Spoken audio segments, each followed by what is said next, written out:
Saudara, Wakil Menteri Kesehatan Dante Saxono Harbuono memastikan sejumlah kasus siswa keracunan setelah konsumsi makan bergizi gratis atau MBG tengah diobservasi. Wamenkes Dante menduga kasus tersebut akibat alergi yang teridentifikasi sebagai gejala keracunan.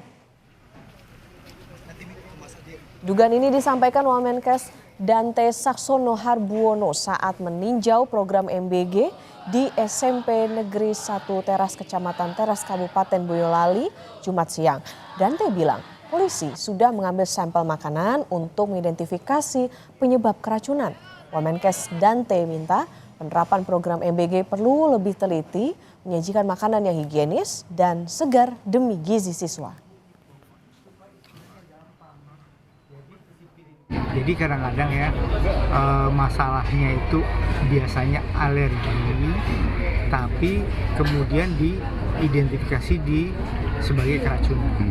Tapi kalaupun ada keracunan, kita sudah tidak lanjuti. Ada beberapa kasus di daerah yang diambil sampel makanannya oleh pihak kepolisian untuk mengidentifikasi apakah benar ini keracunan atau bukan. Sementara itu, Saudara, 10 siswa diduga keracunan MBG di Garut, Jawa Barat dirawat intensif di Puskesmas Kecamatan Kandung Ora sejak Selasa lalu. Polisi masih menyelidiki dan menguji sampel makanan untuk mengetahui penyebab siswa keracunan.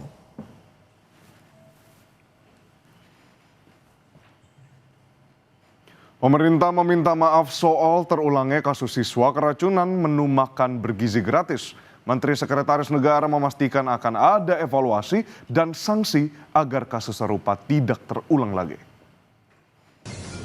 Pertama-tama tentunya kami atas nama pemerintah dan mewakili Badan Gizi Nasional memohon maaf karena telah terjadi kembali beberapa kasus di beberapa daerah yang tentu saja itu bukan sesuatu yang kita harapkan dan bukan suatu kesengajaan.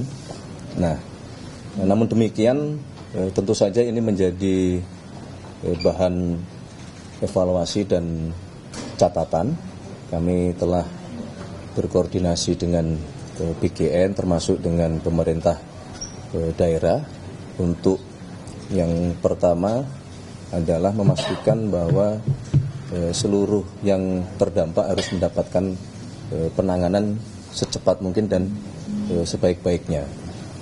Yang kedua tentu harus dilakukan upaya evaluasi termasuk mitigasi perbaikan supaya masalah-masalah seperti ini tidak terulang kembali.